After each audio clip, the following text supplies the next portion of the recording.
मैं विक्रम सैनी स्वागत करता हूं आपका मनिंदर साइंस स्कूल की ऑनलाइन क्लासेस में। आज अपन पढ़ेंगे कक्षा 10 की विज्ञान का पाठ 5 दैनिक जीवन में रसायन का भाग सेकंड। पहले भाग में हमने पढ़ा आरएनए संकल्पना तक, ये भाग सेकंड है। तो स्टार्ट करते हैं आरएनए संकल्पना की कमी से। तो यह इसमें कमी क्या थी वो बताएंगे। तो यह संकल्पना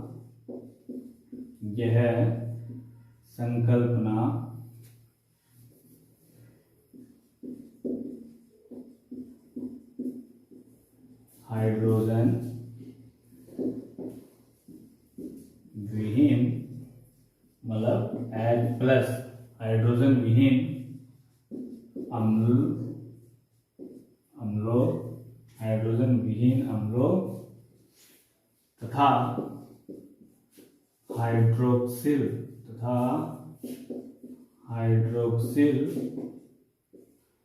विहीन मतलब OH-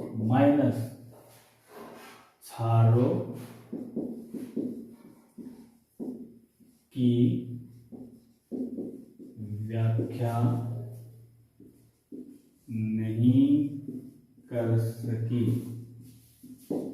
कहना मतलब आरएनए संकल्पना के अनुसार ये तो बता दिया कि वे पदार्थ जो जलीय विलयन में अपघटित होकर H+ आयन देते हैं अम्ल कहलाते हैं, तथा वे पदार्थ जो जलीय विलयन में अपघटित होकर OH- आयन देते हैं क्षार कहलाते हैं। मतलब आरएनए संकल्पना में सिर्फ यही बताया कि जो पदार्थ H+ आयन देंगे वो क्या होंगे, अम्ल होंगे, और जो OH- आयन देंगे वो क्षार होंगे।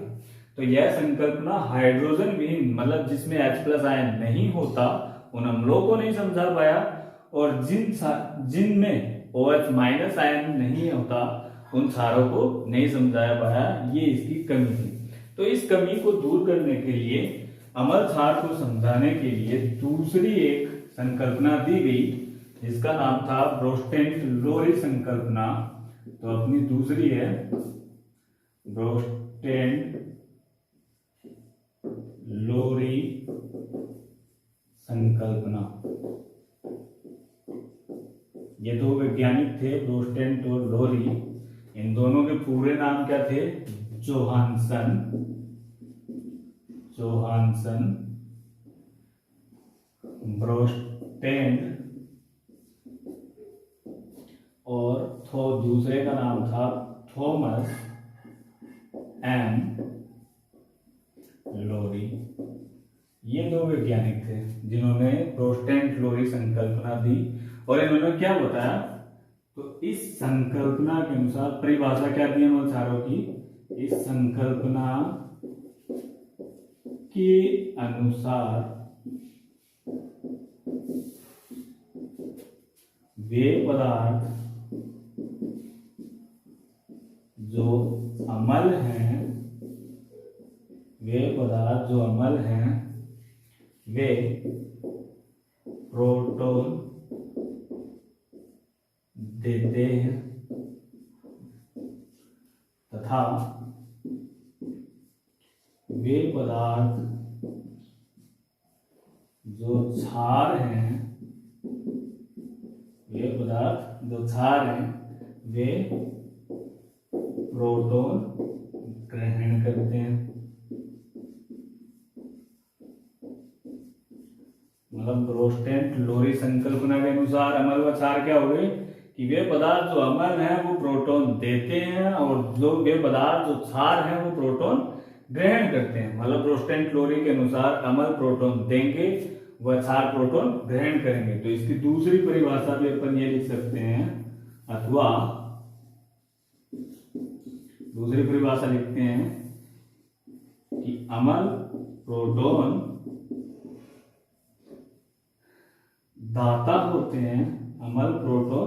दाता होते हैं जबकि क्षार प्रोटॉन ग्राही होते हैं।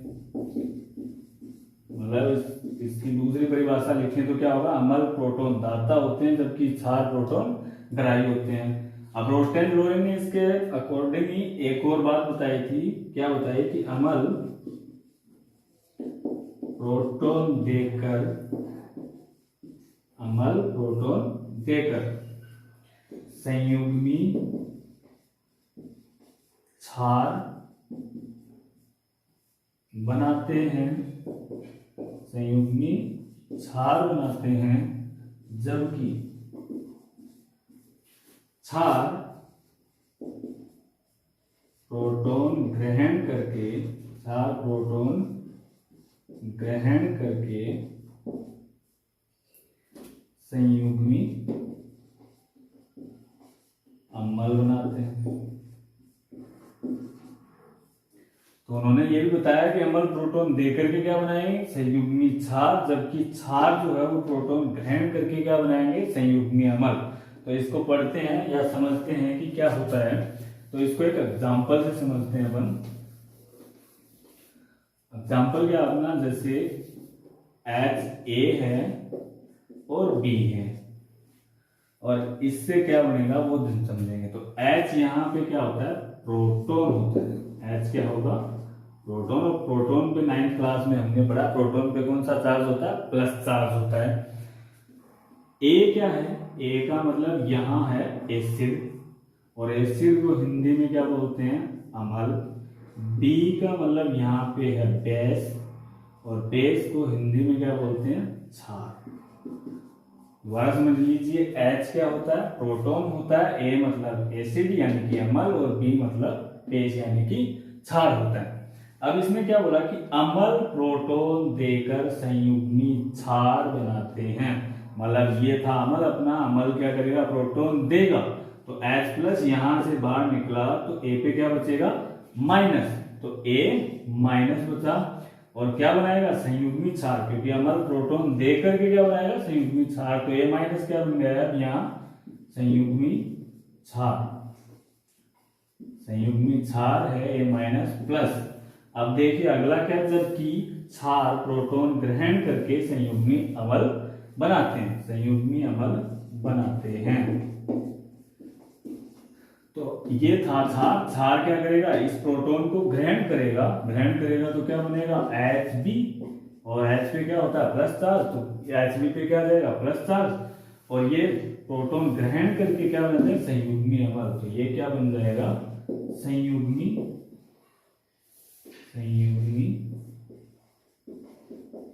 अम्ल बन जाएगा। दोबारा एक बार समझ लीजिए, H क्या है, प्रोटॉन है, A मतलब अम्ल है, B मतलब क्या है, बेस यानी कि क्षार है। ऐसे अम्ल क्या करेंगे, प्रोटॉन देंगे, और वही प्रोटॉन ग्रहण कौन करेगा, क्षार। अब अम्ल प्रोटॉन देकर के क्या बनाएंगे, संयुग्मी क्षार। तो अम्ल ने प्रोटॉन दिया, देने के बाद क्या बचा, A पे क्या है, माइनस चार्ज, और बनाएगा क्या, संयुग्मी क्षार। दूसरी बात, जो क्षार है वो वही प्रोटॉन ग्रहण करके, क्षार वही प्रोटॉन ग्रहण करेगा। तो H पे क्या था, प्लस चार्ज, इसलिए इस पे क्या आ जाएगा, प्लस चार्ज, और ग्रहण करके क्या बनाएगा, संयुग्मी अम्ल।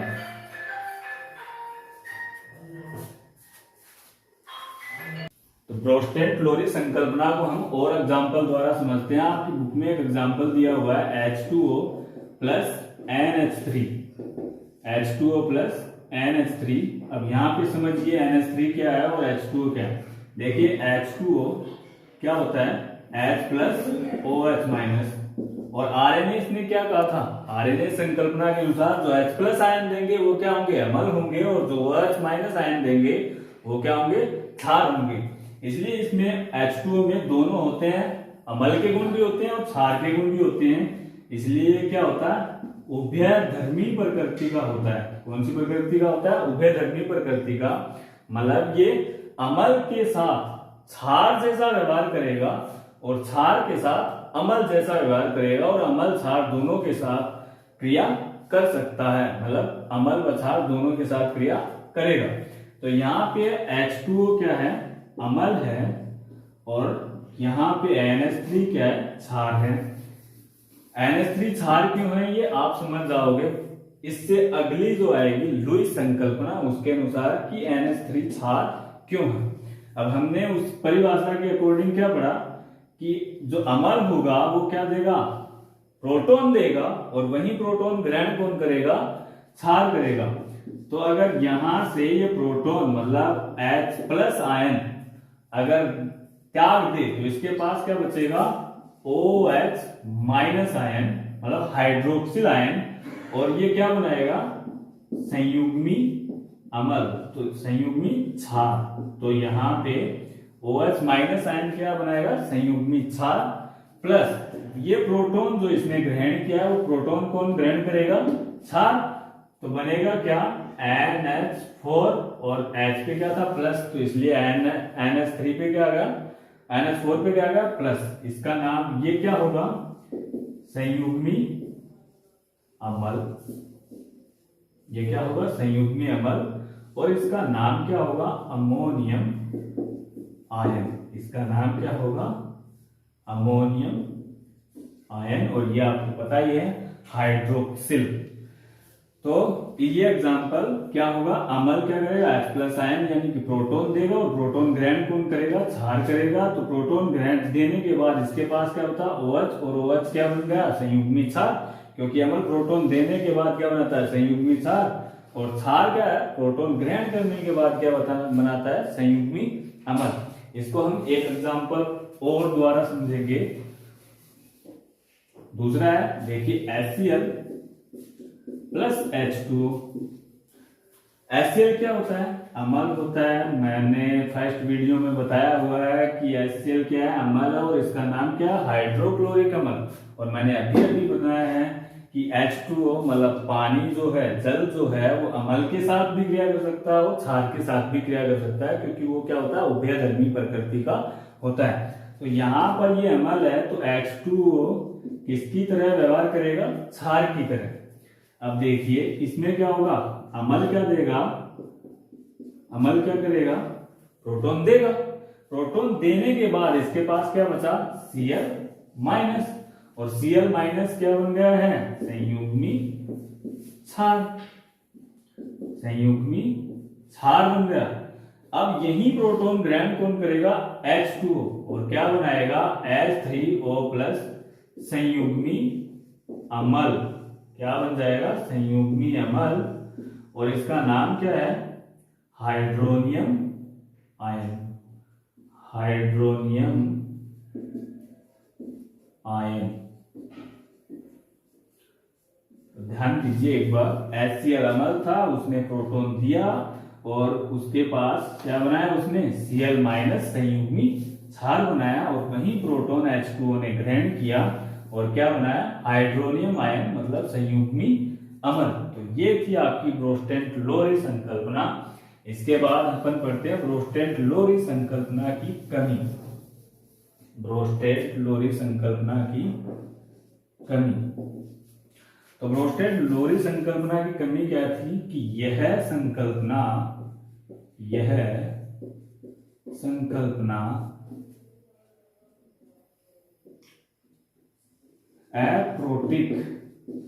एप्रोटिक अम्लों व क्षारों, एप्रोटिक अम्लों व क्षारों जैसे CO2, SO2, BF3, AlCl3, ZnCl2 आदि की व्याख्या नहीं कर सकी, मतलब ब्रोस्टेंट-लोरी ने अपनी परिभाषा में क्या कहा था, उसने परिभाषा में ये कहा था कि अम्ल जो है वो प्रोटॉन दाता होते हैं, जबकि क्षार प्रोटॉन ग्राही होते हैं। तो जिन अम्ल क्षारों में, एप्रोटिक अम्ल क्षार मतलब जिन अम्ल क्षारों में प्रोटॉन नहीं होता, जैसे कि CO2, SO2, BF3, AlCl3, ZnCl2, इनमें कोई प्रोटॉन नहीं होता, तो इन अम्ल क्षारों को ये नहीं समझा पाया, यही एक कमी थी।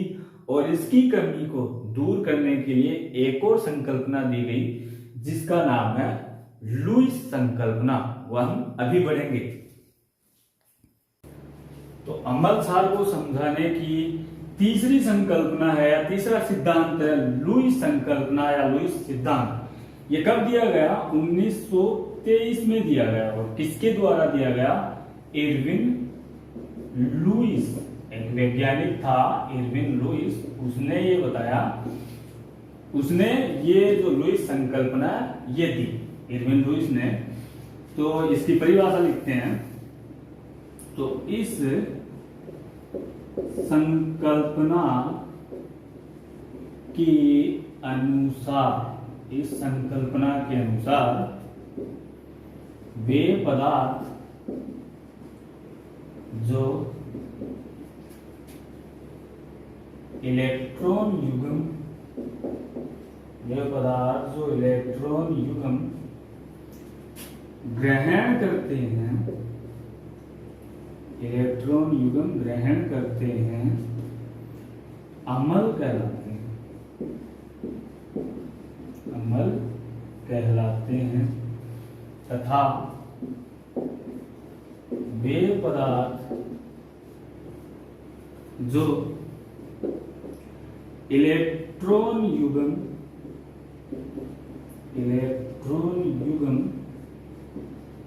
त्यागते हैं,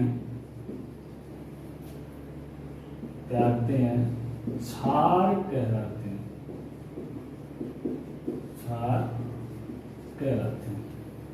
अथवा अमल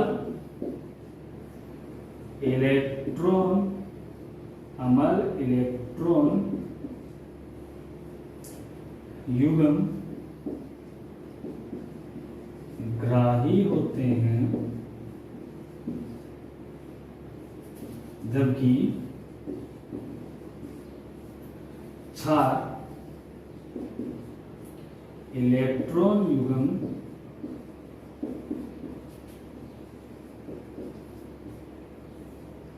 दाता होते हैं।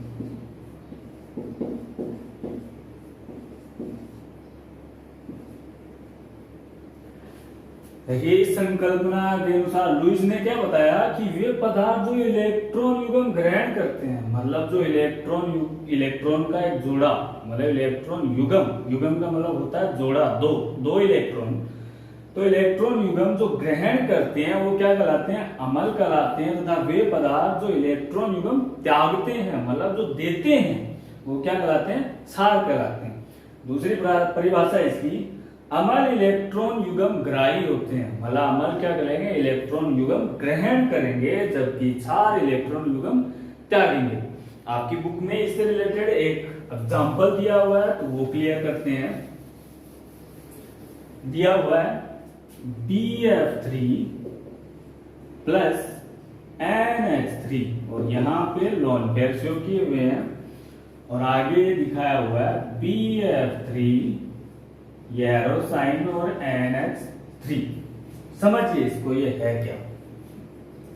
बात करते हैं, देखिए इसकी बोरोन BF3, इसमें जो केंद्रीय परमाणु है, मतलब जिससे फ्लोरीन जुड़े हुए हैं, वो कौन है, बोरोन। और बोरोन का परमाणु क्रमांक कितना होता है, 5। अगर इसकी हम कक्षीय संरचना लिखें और इलेक्ट्रॉनिक कॉन्फ़िगरेशन लिखें, इलेक्ट्रॉनिक विन्यास, तो 1s में 2 इलेक्ट्रॉन और 2 इलेक्ट्रॉन आएंगे 2s में, और 1 इलेक्ट्रॉन जाएगा 2p में। ये कौन सी है, 2s, और ये कौन सी है, 2p। ये थी इसकी नॉर्मल स्टेट। अगर हम इसकी उत्तेजित अवस्था बनाएं, उत्तेजित अवस्था, और ये कौन सी थी इसकी सामान्य अवस्था, ये थी इसकी सामान्य अवस्था। इसकी उत्तेजित अवस्था बनाए तो हमने 9th क्लास में एक बात पढ़ी थी निल्स बोर कॉन्सेप्ट में। उसमें ये बताया था कि एक इलेक्ट्रॉन ऊर्जा ग्रहण करके निम्न ऊर्जा स्तर से उच्च ऊर्जा स्तर में जा सकता है, तथा उच्च ऊर्जा स्तर से ऊर्जा उत्सर्जित करके निम्न ऊर्जा स्तर में आ सकता है। तो जब भी किसी भी तत्व की बात की जाएगी, उसके अंदर वाले कक्ष की बात नहीं की जाएगी। तो 2s में क्या होता है, इसकी उत्तेजित अवस्था, मतलब इसको अगर हम एनर्जी दें तो ये 2s का जो एक इलेक्ट्रॉन है वो ऊर्जा ग्रहण करके उच्च ऊर्जा स्तर 2p में चला जाता है। बात आई समझ में यहां तक। अब देखिए इस बोरोन से कौन जुड़े हुए थे, 3 फ्लोरीन सहसंयोजक बंध द्वारा इसकी स्ट्रक्चर लिखें तो ऐसे, इसकी स्ट्रक्चर लिखें तो ये 3 फ्लोरीन ऐसे जुड़े हुए थे सहसंयोजक बंध द्वारा। अब देखिए इलेक्ट्रॉन की बराबर हिस्सेदारी द्वारा कौन सा बंध होता है, सहसंयोजक बंध होता है। तो एक इलेक्ट्रॉन तो किसका है, बोरोन का, और एक इलेक्ट्रॉन फ्लोरीन का। दोनों क्या हो जाते हैं, आपस में साझेदारी कर लेते हैं और सहसंयोजक बंध का निर्माण कर लेते हैं। वैसे ही तीनों फ्लोरीन तीनों इलेक्ट्रॉन्स के साथ सहसंयोजक बंध का निर्माण कर देते हैं। लेकिन इतने बंध बनाने के बाद भी हमें पता है, या आपने पहले भी पढ़ा है या फिर नहीं पढ़ा तो मैं बता रहा हूं कि हर एक तत्व क्या करना चाहता है, अपना अष्टक पूरा करना चाहता है। क्या करना चाहता है, अष्टक पूरा करना चाहता है। तो यहां देखिए 2 4 6, इसके बाह्यतम कोष में सिर्फ 6 ही इलेक्ट्रॉन है, 2 इलेक्ट्रॉन की कमी है और इसकी एक कक्ष खाली भी है। तो ये आराम से 2 इलेक्ट्रॉन ग्रहण करेगा, 2 इलेक्ट्रॉन ग्रहण करेगा किससे, NH3 से। बात आई समझ में। दोबारा देखिए बोरोन इसका देखते हैं तो इसमें केंद्रीय धातु है, बोरोन है जिसका परमाणु क्रमांक होता है 5 और बोरोन से 3 फ्लोरीन सहसंयोजक बंध द्वारा जुड़े होते हैं। अब बोरोन का अगर हम इलेक्ट्रॉनिक विन्यास लिखें तो क्या आएगा, 1s2 2s2 2p1। उत्तेजित अवस्था बनाएं, क्योंकि हमने नील्स बोर कॉन्सेप्ट में पढ़ा था 9th क्लास में कि एक इलेक्ट्रॉन ऊर्जा ग्रहण करके निम्न ऊर्जा स्तर से उच्च ऊर्जा स्तर में जा सकता है। तो देखिए ये यहाँ पे क्या हुआ, 2s का एक इलेक्ट्रॉन ऊर्जा ग्रहण की और 2p में आ गया। किसमें आ गया, 2p में आ गया। बात आई समझ में। अब 2p में आने के बाद इसमें देखिए ब्रोमीन किससे जुड़ा हुआ है, 3 फ्लोरीन से। तो एक बोरोन का एक इलेक्ट्रॉन एक फ्लोरीन के इलेक्ट्रॉन से जुड़कर सहसंयोजक बंध का निर्माण कर लेता है। वैसे ही 3 बोरोन के इलेक्ट्रॉन 3 फ्लोरीन के इलेक्ट्रॉनों से साझेदारी करके सहसंयोजक बंध का निर्माण कर लेते हैं, जिसके बाद भी इसका ऑक्टेट कंप्लीट नहीं होता, इसका अष्टक पूर्ण नहीं होता। इसलिए ये नाइट्रोजन के ऊपर जो लोन पेयर होते हैं वो आराम से ग्रहण कर सकता है। इस उदाहरण में यही समझाया हुआ है, देख लीजिए आराम से कि बोरोन 3 फ्लोरीन के साथ जुड़ा हुआ है और फ्लोरीन के बाद भी इसका ये अष्टक पूर्ण नहीं होने के कारण ये नाइट्रोजन के ये जो यहाँ पे 2 इलेक्ट्रॉन दिखाए गए थे, ये 2 इलेक्ट्रॉन इसके ग्रहण कर लेता है। देखिए इसमें ये एरो इधर क्यों लगा, इसका इस एरो का मतलब क्या है, उप सहसंयोजक बंध। ये भी आपने 9th क्लास में पढ़ा था कि जब एक ही परमाणु द्वारा इलेक्ट्रॉन दिए जाते हैं तो ऐसा बनने वाला बंध कौन सा होता है, उप सहसंयोजक बंध होता है। तो यहाँ पे नाइट्रोजन ने अपने इलेक्ट्रॉन दिए किसको, बोरोन को 2। तो नाइट्रोजन ने दिए हैं किसको, बोरोन को, इसलिए एरो साइन इधर लगा है। उसके बाद लुईस ने क्या बताया, लुईस के अनुसार इलेक्ट्रॉन की कमी वाले यौगिक लुईस अमल होते हैं।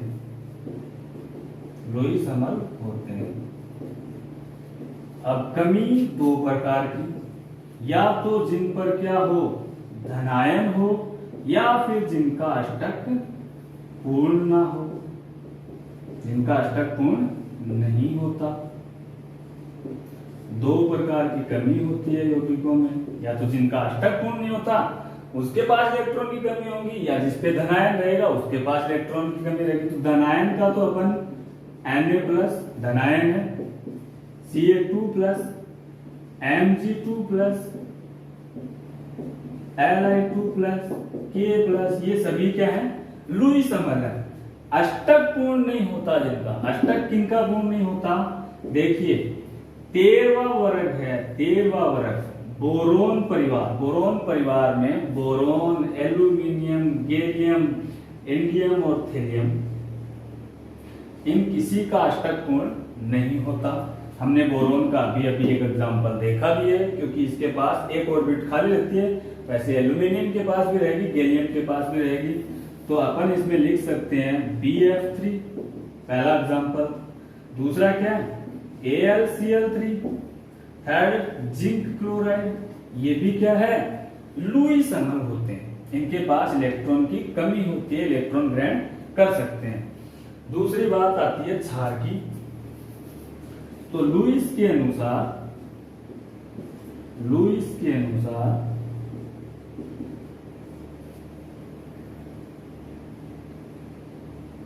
इलेक्ट्रॉन की अधिकता, लुईस के अनुसार इलेक्ट्रॉन की अधिकता व एकाकी इलेक्ट्रॉन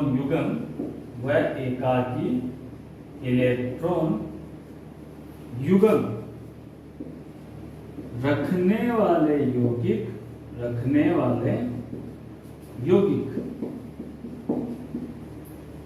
लुईस क्षार कहलाते हैं। रखने वाले यौगिक लुईस क्षार कहलाते हैं।